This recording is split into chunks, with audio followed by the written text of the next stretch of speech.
Good afternoon, everyone. This is Chad Roop. We'll be getting started here in a few minutes. We're just trying to give everybody time to join us.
Good afternoon, everybody. This is Chad Roop. We'll get started here in a few minutes. Thanks.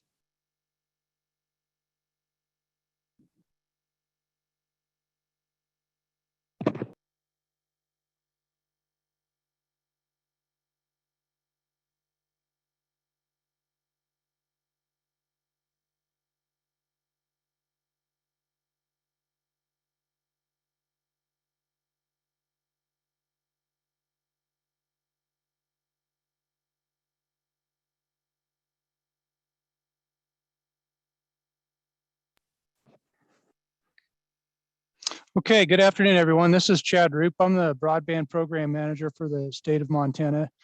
Welcome to today's webinar covering the Connect Montana application. Presenting with me today will be Robert Shingle, the Director of Digital Solutions of Lightbox Parent LP, and Angie Nelson, the Senior Budget Analyst with the Office of Budget and Program Planning here at the state of Montana.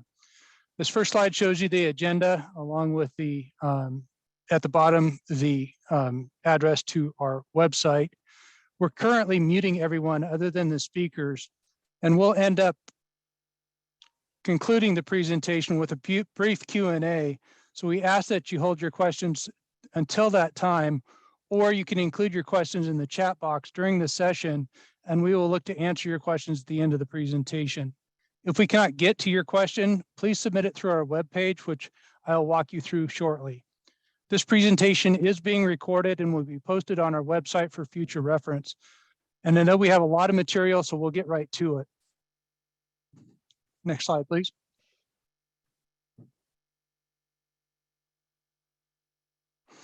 The public can view the Connect Montana program at our website, connectmt.mt.gov. And we have divided the site into several sections. On the left side of the page is the link to frequently asked questions. On the right side of the page is the link to contact us, where you can email the help desk or call them. And for information on the program, we have the center of the page, which shows the members of the Communications Advisory Commission and links to the enabling legislation for the program. Along the top of the page, we have the program divided into information, apply, award, and auditing and reporting. In the information tab, we have the public-facing statewide broadband map, a link to other federal resources such as programs and federal funding sources associated with the National Telecommunications and Information Administration, USDA, and the FCC. We also have an announcements tab showing items such as the fact that we are seeking public comment on potential penalties for compliance failures of awardees, and that comment period will be open through February 28th. We have the events tab, which is where we provided the link to this webinar. And in the information section, we have forms such as items like the application guide, an environmental review guide and checklist, and the approved scoring chart. Under the apply tab is where applicants will register for access to the online application and access to a more detailed view of the map where they can have more interaction. Additionally, this is where once the application period is closed, challenges can be submitted if needed. Under the award section is where awardees will be reflected in the statewide map, and materials for perfecting the awards will be available. Under the audits and reporting section is where awardees will be required to submit their compliance materials along with instructions to do so. I'll now turn over the presentation to Robert, who will familiarize you with the broadband map. So Robert, the show is yours. Thank you, Chad. Hi, everyone. Just start sharing my screen. Chad, can you just confirm that you can see the State of Montana website? Yes, we can. Thank you. Thank you, sir. The State of Montana selected Lightbox to create location analytics and mapping capabilities to help understand broadband coverage across the state. This information will be used as a guide when engaging with stakeholders such as yourselves. I'm going to ask my fellow presenter, Angie, please keep me honest. Chad has given me 5 minutes to walk through both of the maps and orient everyone on the call. Sometimes I get a little bit excited about talking about maps and data, so make sure I hold to the 5 minutes, please. I would appreciate that. Everyone, so for the first map I'd like to walk you through is available on the website that Chad just talked about under the information tab. It's called the Statewide Broadband Map. If I click on the tab, this is kind of a first peek of what you'll see when you look at it for the first time. The title is the 2022 Montana Broadband Availability Map. This is a publicly facing map, so every citizen in Montana will have access to this map to use, to explore, to try different things out, and ask different questions and see answers. In terms of the legend, I'd like to direct your attention to the top left-hand side of the screen here. There's two key components. One is that there are locations that have been added to the map. Locations is a synonym for houses and buildings and structures on those properties as well. And with the internet speed information that Lightbox has been provided by the ISPs, and we thank you for that, this information has been categorized into 4 buckets: frontier, served, underserved, and unserved. For all of those who are interested, the definitions of what that means and how the speeds were broken down is part of this map description. And outside of the locations where each one is classified, there are 3 sets of federal government data layers that represent both past and present government programs. So the FCC RDOF, the USDA Reconnect, and the FCC CAF. That information was asked by the state to be placed on the map to ensure proper transparency about where monies have been invested in the past. I'd like to direct your attention to the map description. Again, we don't have time to go through it end to end today, but what I'd like to say is that there's a lot of great information in here that orients you. It explains what each of the different features in the map does and provides some insights of kind of what went into making the map itself. Moving on from the map description, in the top left-hand corner, think about this as your orientation tools. You can type in an address or a county name or tribal lands to find things on the map. This is a zoom in and out button. This is a home button. This will get you to this type of map view over and over again. And this right here is a My Location button. If you click on that, it will request to use the location information from your computer and find you on the map itself. Moving over here to the top right-hand side, there is another legend option. I'm going to call this kind of a reactive legend. As you zoom in, different layers will start showing up. The legend will change based on what information is on the screen at any one time, should you need that information. There's also something called a layer list. This represents all of the unique data layers that are on the map at any one time. Anything that is grayed out means that it's not visible to the end user. And as you zoom into the map, these things will become visualized on the map. This also allows you the flexibility to turn things on and off. If you're in a specific area and you find that there's just too much information being displayed to at any one time, please feel free to make this map your own and turn things on and off as you see fit. And the last icon here on the right-hand side allows you the ability to turn on satellite imagery, very useful if you're down at the neighborhood level. Now what I'm going to do is, this is a map of Montana. There are approximately 56 counties in the state of Montana. Each one has a... Exactly. Sorry, can everyone remain muted, please? Thank you. There's a pop-up window that displays the number of locations in that county. And just as the legend has indicated, the number of locations by each classification is called out. There's also a percentage of eligible for funding. What we've been asked to do here is take the number of unserved, underserved, and frontier locations, divide it into the total. So this is giving people kind of a rough estimate of what percentage of the county is available. The same thing is also available for tribal boundaries as well, which have been included into the map. Okay. One very interesting feature about the map, it's this little tab that's hidden down here. Think about it as an Excel document that kind of lives within the map. And the other thing I'd like to tell the audience is whatever you're seeing on the screen is typically what is referenced here in this table view. So if you're at Montana, you see all the data. If you're zoomed in, you'll find that the number of rows is much less. But this type of capability will allow you to sort information ascending and descending and do other types of things that you would find in Excel as well. And feel free to explore this by clicking on the locations tab, building footprints, things of that nature, and play around with it to kind of get a feel for it. The next thing I'll do on the map is we'll type in an address and zoom down to a market in Montana. So this is if you think about it, kind of like Google Maps, it's a type ahead feature. As you're typing an address number, it'll start guessing of what you're looking for. The one caveat I'll tell everyone in the audience is that things like directions and street types, you do have to standardize them. So north should be N, road should be RD, things of that nature. If you look at some examples that pop up, it's very intuitive of what what the system is looking for to find an address. So we'll select this one right here. And the map will... This is Angie. I'll give you your 5-minute reminder. Okay, thank you. So what I'm going to do, Angie, then is we're going to pivot over to the second map. And I'm going to show you the exact same scenario we just went through. So this is the second map. It's available on the Montana site, but specifically for ISP providers. This map is called the Broadband Grant Applicant and Challenge Tool. So let's use that same address again. We'll do 1, 2, 3. We'll go in here. And we'll see that there's a pop-up window. It's going to give you information about the address and different things about it. The thing I'd like to direct everybody on the call to is this tool right here called Select Eligible Locations.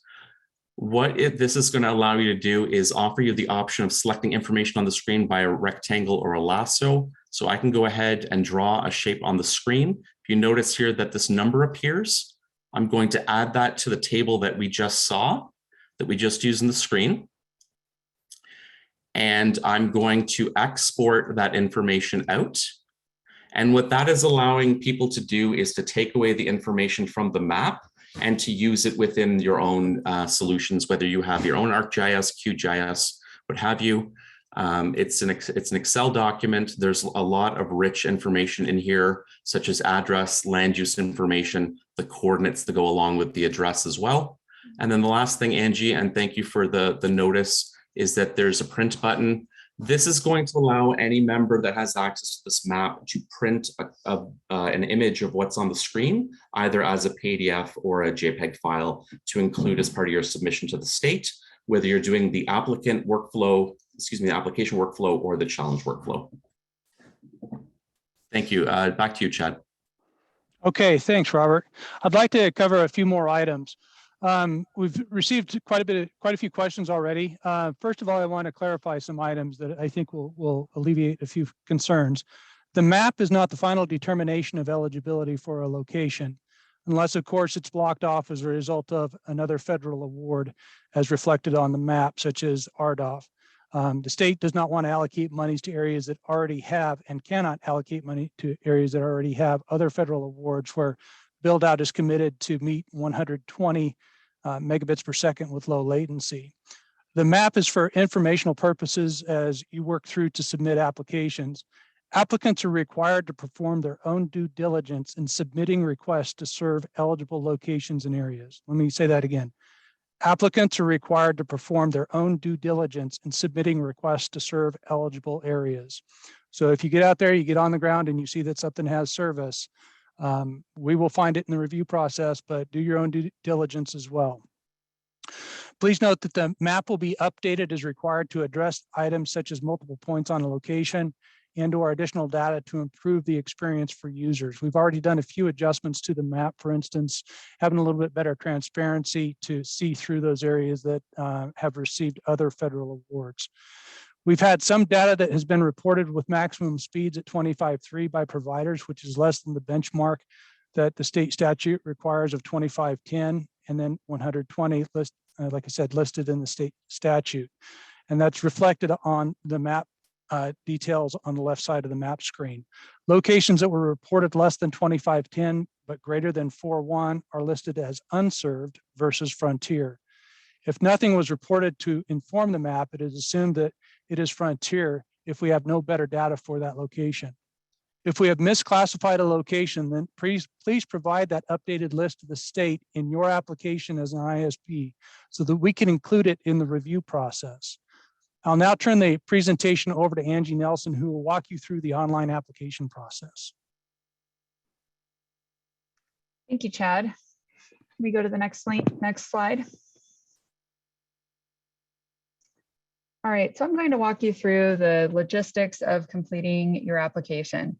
One of the first things you need to do is if you have you will need an Okta account. This is the single sign-on login credentials for the state.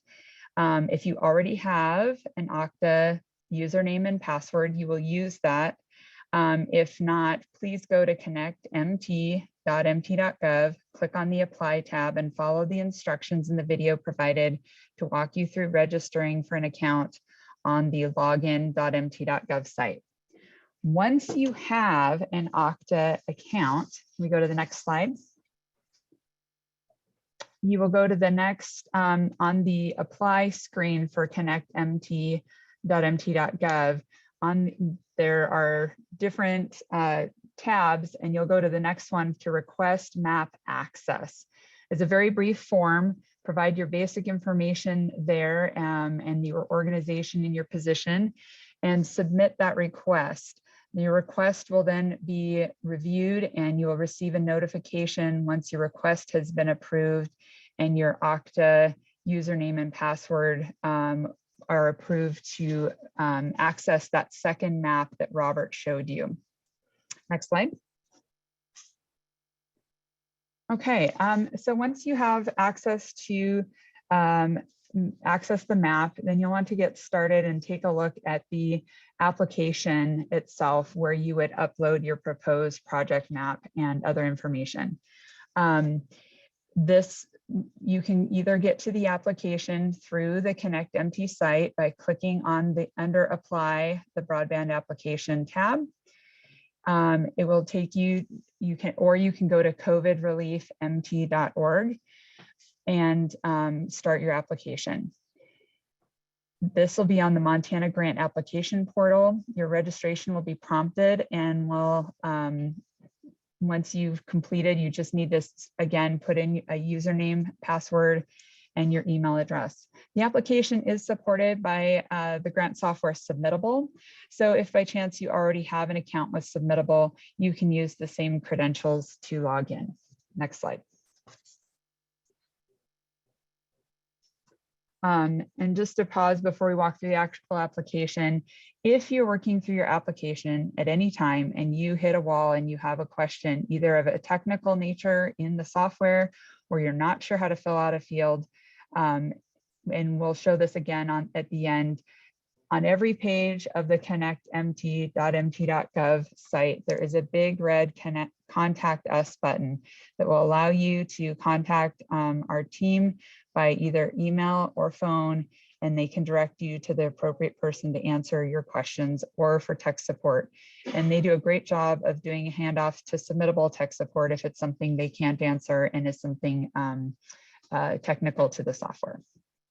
So the recommendation is start by reviewing the application guidance first that is on the ConnectMT site. Gather all of your appropriate data and documentation. It is recommended that you draft your narratives outside of the Submittable online application portal, and make sure once you're in the Submittable application that after completing significant amounts of work, that you click the save button often. Otherwise, data may be lost and require a restart of your application. When you're ready to submit, then make sure that you copy and paste your work into the Submittable grant application portal and upload all of your documents. Next slide.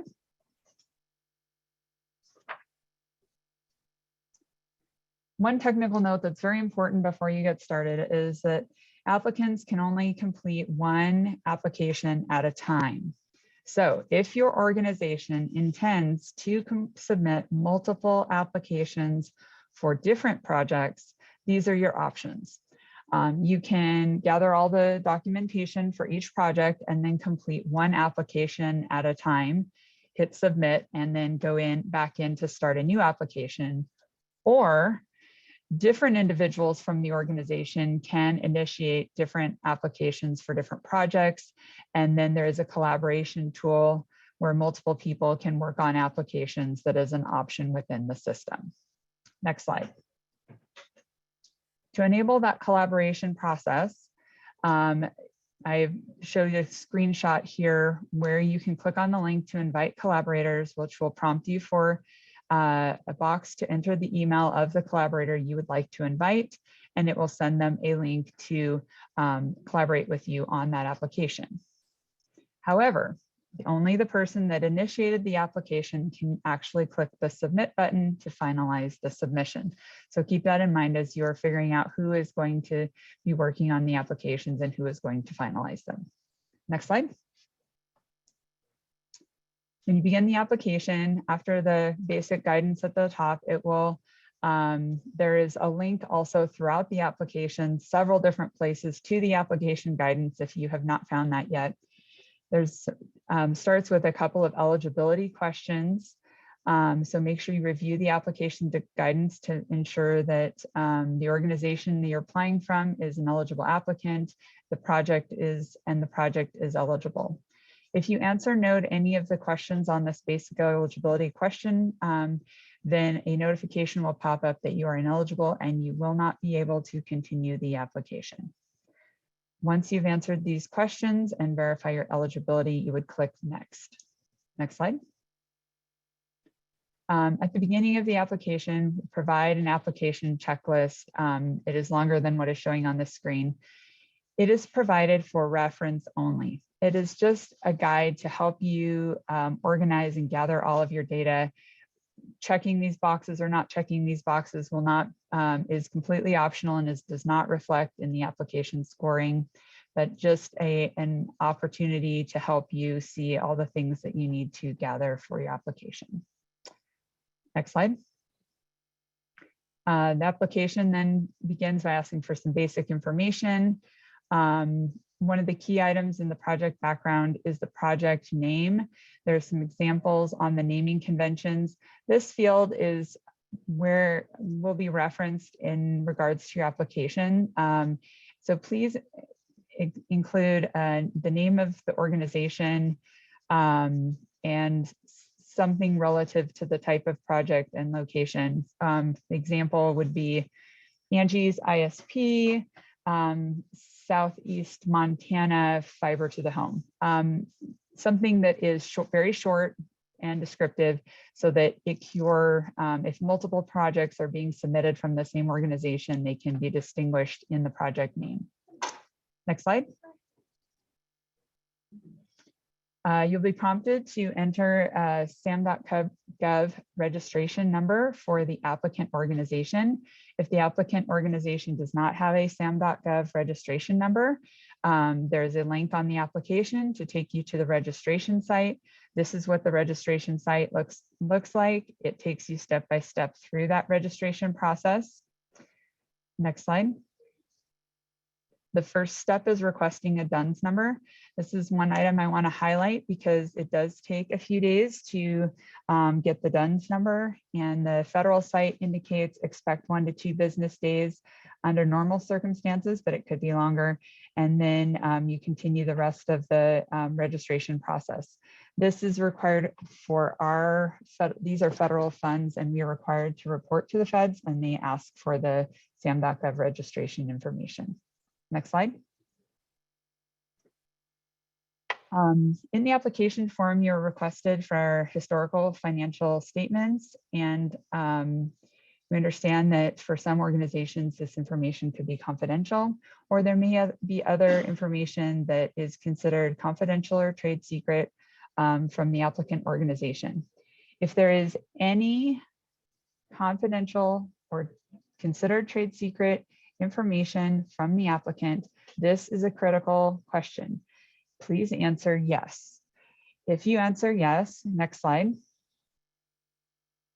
then this field will pop up and shows you the instructions to send those files through a secure file transfer service to a member of the staff that will put that in a secure location.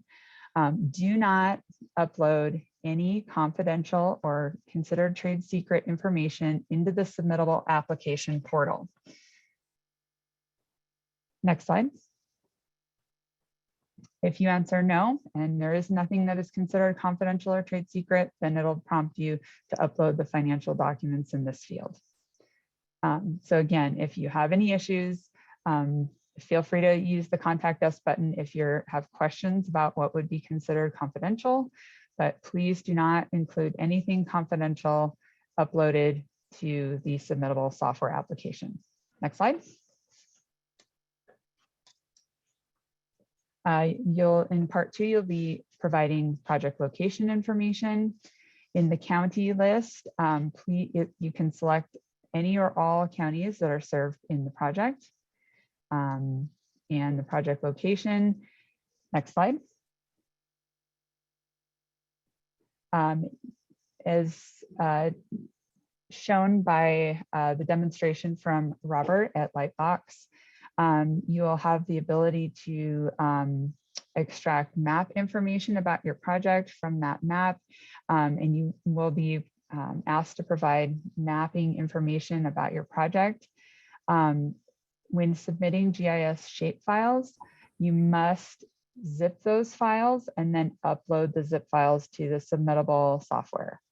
So again, if there's any shapefiles need to be uploaded via a zip file. Next slide.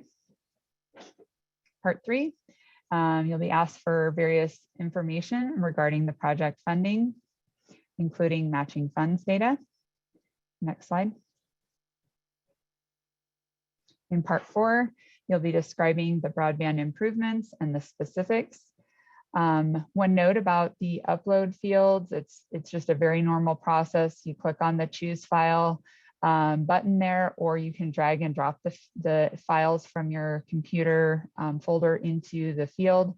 You will notice under each upload field, it indicates how many files you may upload into that field. So notice that in many of the fields, you can upload multiple files if you have multiple files that need to be provided. Next slide. Oh, can you go back one more to part 5, community participation. Provide your community support documentation, including letters of endorsement. Next slide. Part 6, project readiness. Review the eligible uses of funds. And again, we have a link to the application guide where you can reference that information and then upload a document regarding your uses of funds. Next slide. So there is application, there's logic regarding if you answer yes or no in certain fields that will pop up additional fields for you to fill out. In this section for project implementation, if you answer yes to the applicant offering broadband services for a minimum 5-year period, you'll be prompted to answer these additional questions and provide documentation, including the estimated subscription take rates for the proposed project area. Next slide. The next section is on project sustainability. Provide the requested narrative. In any of the narrative boxes, note there is a character limit that is on the lower right-hand side of the box. If you exceed that character limit, the system will not allow you to submit your application, will probably provide an error. So be aware of that when you're drafting your narrative statements, and make sure that you're clicking Save Draft frequently as you work through the application. Next slide. The next section is regarding the applicant affidavit. Next slide. All right, so the last field that we asked for in the application is an additional attachments field. This is optional. However, we understand that we may not have designed the application form to request information that is relevant to your application. There may be something additional that's relevant to your application you'd like to provide. You do not have to provide anything in this field, but if there is something else, please name the files that are uploaded to this section in a description that's relative to, so the reviewers understand when they're referencing back to your application what's in that file before they open it. Next slide. All right, so now you've hit the end of the application. Again, make sure that you, before you submit, couple of items. The verification of receipt will only go to the email address associated with the person registered for the submittable account for this particular application. Once you've hit submit, you will have a success box that will pop up and an email will be sent to that person. I will say when you first do this, please check your spam and junk filters and make sure that if that confirmation goes there, that you make submittable an accepted email source so that you can continue to get notifications. If you would like to print your application, there's a couple of options. One would be to hit print before you hit submit. The other option would be to log back into your submittable account and download a copy from there. Next slide. To log back into your account, you can go back into the ConnectMT site and apply in the application, or you can go to covidreliefmt.org/login to log back into your account. Next slide. And when you log in, you should see a list of your submissions. And if you click on the name of your project name, you'll be able to open that up, view and reference your application, and hit submit or save a PDF of your application. Next slide.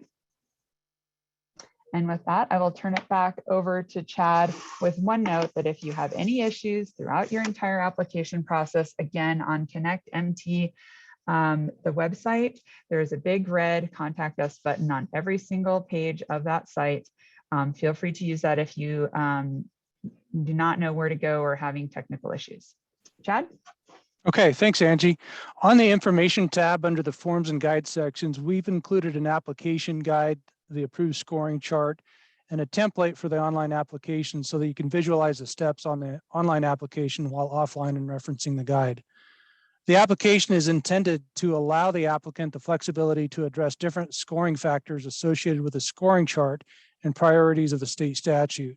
So we've tried to not be overly prescriptive in the online application in order to allow you as the applicant to truly tell your story and hit those areas of concern that you want to be able to point out in your application. Let's talk next about the timeline. The application window is now open and it will remain open until noon Mountain Time on April 8th. Once the application window closes, the team will redact confidential information and post the proposed projects to the website in a fashion that allows the public to understand the proposed project areas for new service and sufficient detail for public engagement and review. The challenge window will be open for 30 days, and once the challenge window or challenge period is closed, then there will be a 5-day window upon notification of any successful challenge for an applicant to modify their application. Those applicants will be allowed to remove the contested areas or locations that were successfully challenged from an application and make the appropriate adjustments in the application for final review by the team and the commission. For instance, if you have to remove a neighborhood, that may impact your revenue and your associated financials and your construction costs. So those are types of things that will be allowed to be modified if that's the situation when you choose to adjust your application. We'll then finalize the review of the applications and place them before the commission so that the commission can recommend projects for the governor's approval. Next slide, please. We will have future guidance on submitting challenges, so I ask that you please stay tuned to our website for more announcements regarding this process. We won't go into great detail on the challenge process today. We'll save that for a future webinar. So now we will open up the line for a Q&A, and please place your question in the chat box or raise your hand on Zoom so that we can call on you. I know that we had a few of them already, and we had a question from Jim on what coordinate system projection should GIS files use. And so I will have to refer that over to Robert and ask him if he could answer that question. Sure, thanks, Chad. Great question. The coordinate system that we'd like to recommend is WGS 84. Okay, and then the next question I see here is, are there ways to amend an application once submitted? Angie, do you want to be able to answer that for us? Yes, thanks, Chad. So you will note, and it is listed in the application, that's a great question. Once the application is submitted, it is locked for editing. So the options that an applicant has if they would like to amend it, and this is again before the deadline that Chad stated for application, you would need to go log in the screenshot that I showed for logging back into your account, click on the application, withdraw it, and resubmit a new application. So that would be the method if you wanted to amend it after hitting submit. You would need to submit a new application and withdraw the one that had been submitted. Okay, and Angie, then we had a question from Michelle. Could you please restate the web address to sign up for map access? So just go to everyone right now should just go bookmark connectmt.mt.gov and then click on the apply button, and there is a map access link and also the Okta link. So you can just walk through that page. It has the application guidance, the Okta account, and the map access request. And just walk through that process. Okay, those are all the questions I see in the chat box. I do see one hand raised by Robert Brown. Okay, do we want to unmute that and allow Robert? Yeah, I didn't know I was hitting the raise my hand button, but sorry about that. I have a question with regards to the phases for non-terrestrial based internet. So you have fiber based. This discussion has been centered on fiber. I'm just wondering if microwave, satellite, or other is considered for any phase of this project. First of all, that's a great question. I've received that question a lot. As far as projects that we will look at approving, according to state statute, we can only approve projects that are terrestrial based. Having said that, we are focused on the solution, not necessarily the technology, as long as it fits within state statute for us to be able to approve a project. So we have engineers on staff who will review those proposals, and if you have a prospective solution that you would like to discuss, feel free to contact me offline, and I would be more than happy to put you in contact with our engineers to discuss a potential solution. But any project that is proposed has to meet the state statute requirements as well as the ARPA requirements. So the preference is towards 100 symmetrical up and down with low latency. If you have a solution that provides less than that, then you need to justify the reasoning behind it. And that's the summary of that discussion. Thank you so much, by the way. You're welcome. Thanks. And I believe we had another couple of questions. I'm not sure if we've got all of them answered. Are both maps? So Mary asked, are both maps and lists of addresses required? What we would ask is that you should submit a shapefile to be able to allow us to overlay that and then turn around and post that. That makes, there's a very short window for us to be able to reconvey that information out to the public. So we would ask that you submit a shapefile, and then if you could provide a list of addresses, that would be beneficial as well.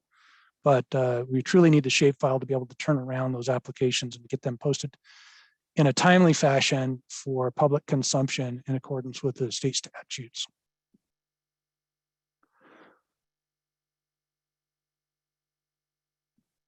And then not seeing the link you are referring to on the apply tab. Angie, do you want to address that? It looks like Caitlin provided the link. Okay. You actually have to click on the name apply, and it will bring and go to that page, not just the drop down where it says apply, and it will show you the map access request. And thank you, Caitlin, for providing that link. And then I see in the chat box a question from Josh. To confirm, the PE professional engineer who stamps designs must be certified and licensed in Montana, as opposed to PEs licensed in neighboring states. That is correct. We need to have someone who is licensed in the state of Montana.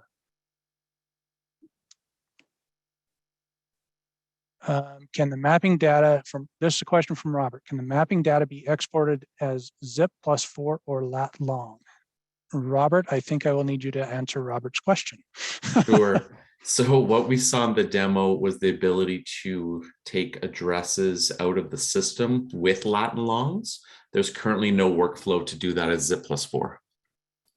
Okay, understood. Thank you. Thank you. And then Chad, Bob Winkler has asked a question. He's asking if all of the layers in the public facing map can be downloaded for use in their GIS system. There is potential for that. We may look at that as a future iteration. So I appreciate that comment. We'll take a look and see what our options are to be able to support that effort. And we got another question from Robert, from a different Robert, I believe. Will RDOF zones be considered for funding via the challenge process? The short answer is no, they will not. Unless the awarded area goes into default as listed and announced by the FCC during the time frame of the application, then that potentially could open that up. But unless they go into default, that area has received a federal award. All RDOF areas have a commitment and met the are required to meet the tier that is providing it at 120 with low latency or better. So that's the that's in accordance with final Treasury rules, and that has been reviewed by our legal counsel.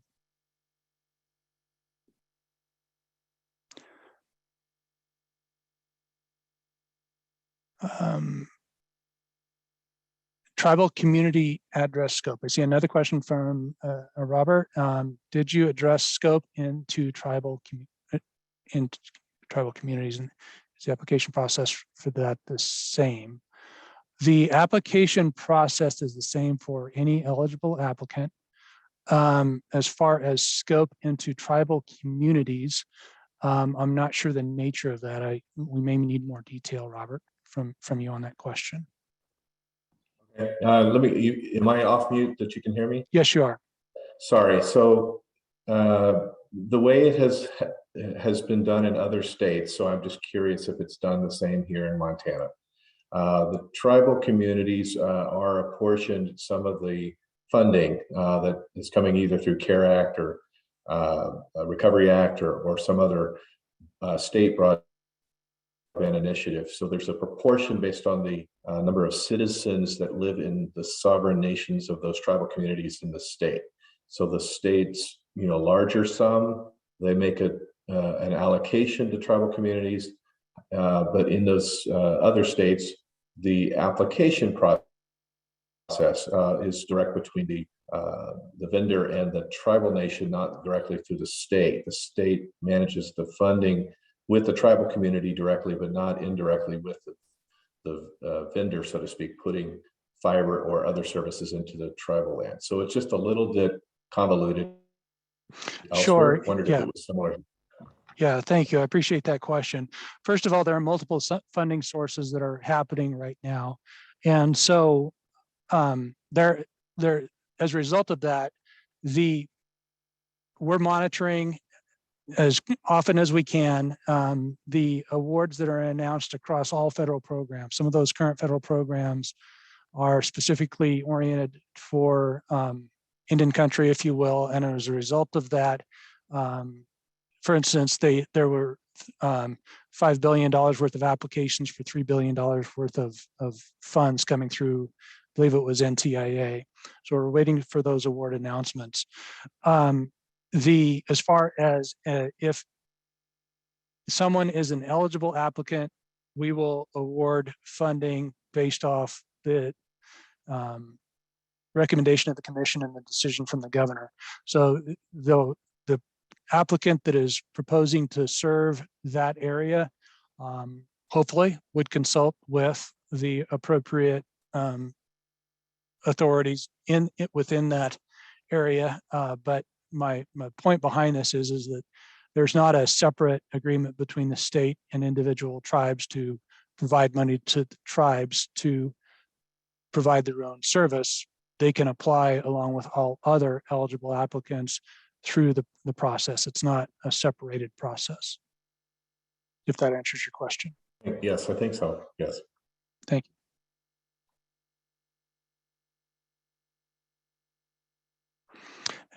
Next question from Kay Hodak. I understand the question. We've had legal review on this.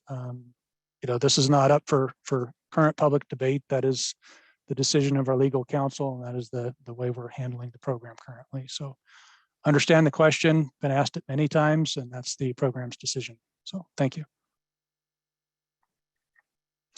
Any other items of note?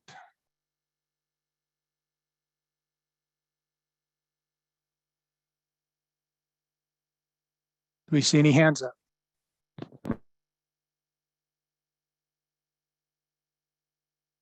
Okay, we don't see any hands up, and we believe we've addressed everything in the chat box. Once again, I appreciate everyone joining us this afternoon to walk through both the map and the application process.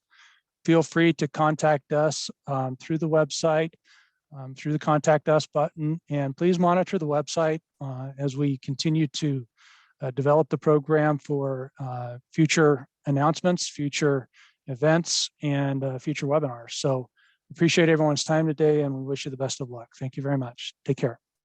Thank you. Bye-bye.